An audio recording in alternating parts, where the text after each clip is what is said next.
All right, so we are barreling towards the third college football playoff committee rankings, which will come out Tuesday night, a little bit later, y'all, because of the basketball game. I believe it's going to be in the middle of the basketball games. So that's going to be a lot more like 9 o'clock than 7 o'clock. Some of us prefer the earlier, but whatever. So Georgia will stay number one.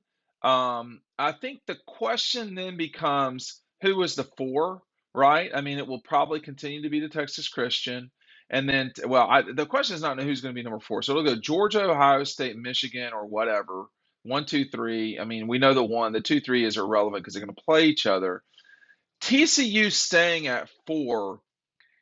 The good news for Tennessee and LSU is that Oregon lost. The bad news for Tennessee and LSU is that USC can take Oregon's place. I would be overwhelmingly nervous if I were Tennessee fans that I'm not playing on championship Saturday, excuse me, because there's a little bit. Let me go through this real quick.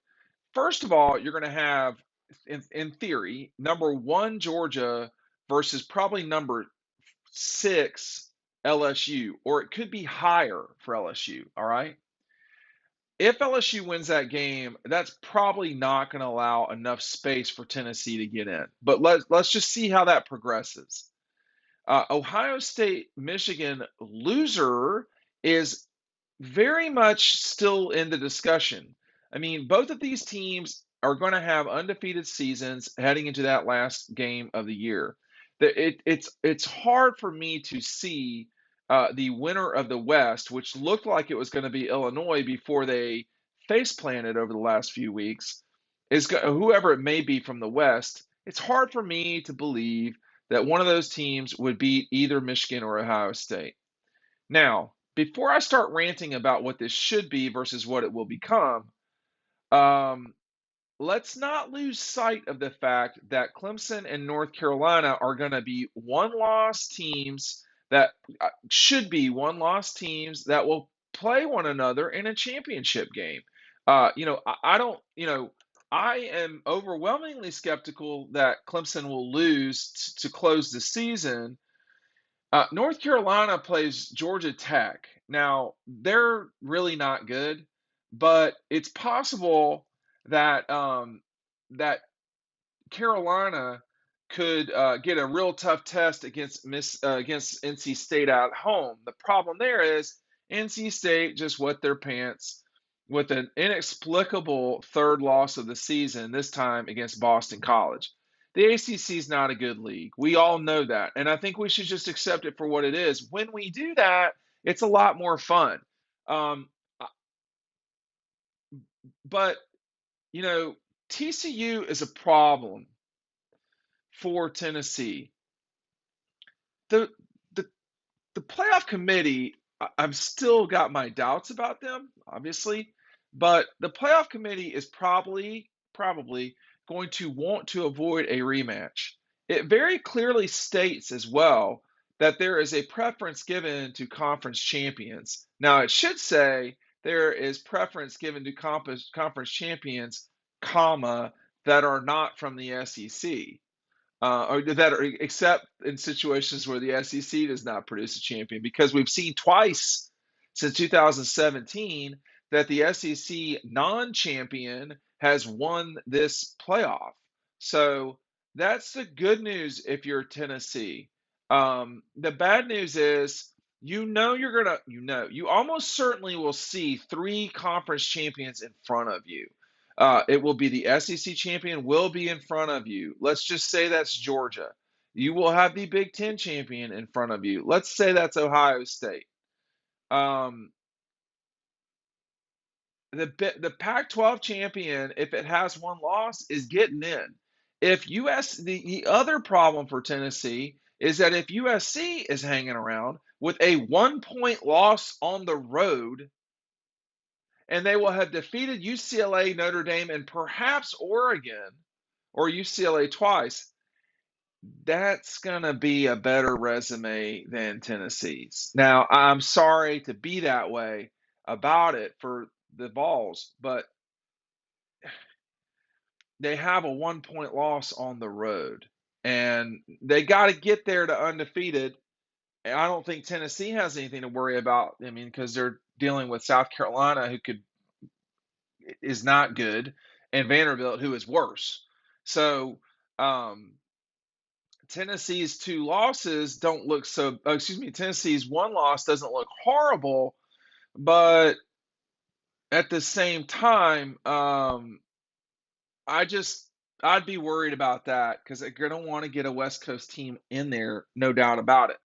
Our event with Kelee Ringo is days away. It's going to be a lot of fun, but the space is limited. I don't know if we're going to be sold out by the time you see this. Some of these get recorded a little bit beforehand. The book comes with your admission. I've got the details down below to the folks who have ordered. I'll be emailing you shortly with some more details. I've corresponded with most folks already, but um, it's going to be fun, but the we're running out of spaces, so I'll have to get back to you about how many we have left, but it's not much. So that's going to be Sunday in Athens. After the Kentucky game, I will be breaking my neck to get back down to Athens after 3:30. The Dog Post crew is very happy that this was not a night game because had this been a night game, we would have been in real trouble. Let me tell you, that we had a hard time getting back from state just to get to Atlanta, and those are not nearly as far as Kentucky is to Atlanta. So, um, that was an earlier event with Jeff Foxworthy, but still. So we're happy that it's at 3:30, but we want y'all to be there to take advantage of this. If you got kids, this is a great opportunity. You get some signatures, you get a photo. So really, and listen, Kelee has made a monumental play in Georgia history. And I don't know how many more of these he's got to do. He's got to concentrate on finals as well as the college football playoff, the SEC championship coming up. So I'm very appreciative to Kelee and his crew for setting it up with our crew. And our friends at Red Zone are really ready and excited for this, and it's going to be a good time had by all. Um, I I think the Tennessee folks. I don't. I don't know if it's fair to say they shouldn't be in. I also know that we have 3 weeks of ball that's left to go here, and it's real tricky seeing the future. Tennessee should not lose. They should win their games by a lot of points. That they scored the you kind of rub it in points on Missouri.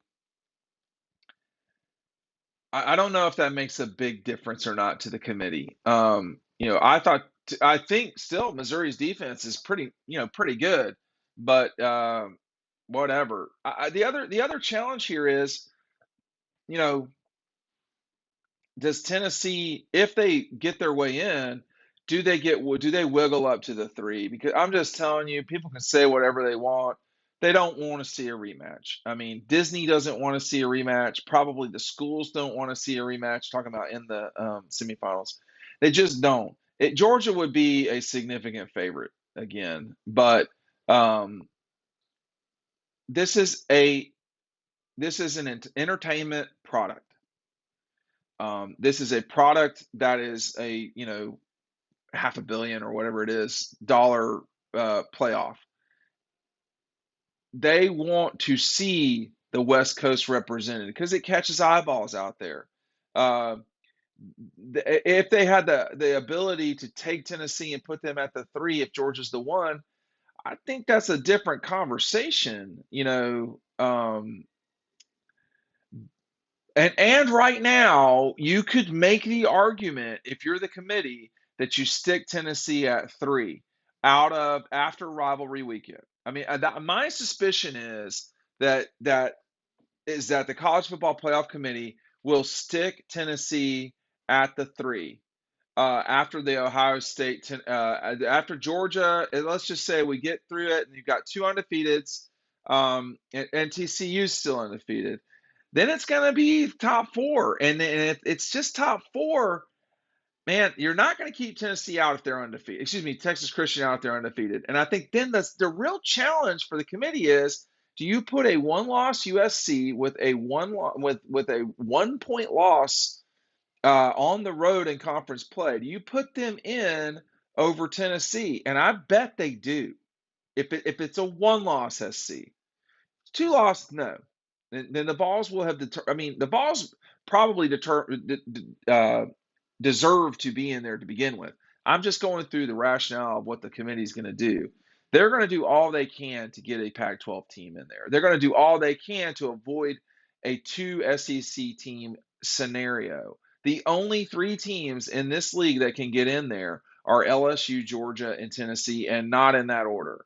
Georgia, uh, pretty well cinched their uh, berth with the 45-19 win over State. Georgia should really just be bad news for Kentucky. Georgia Tech is not in the same universe as Georgia. So Georgia has a slightly harder path these last two games than Tennessee, but not by much. And they both should win those games at an exceedingly high level. Um, I think for LSU, Brian Kelly's going to have to figure out, how can I do this? How can I win this game against the Dogs? Because LSU will get in, and they just will, and that would probably be the death knell for Tennessee.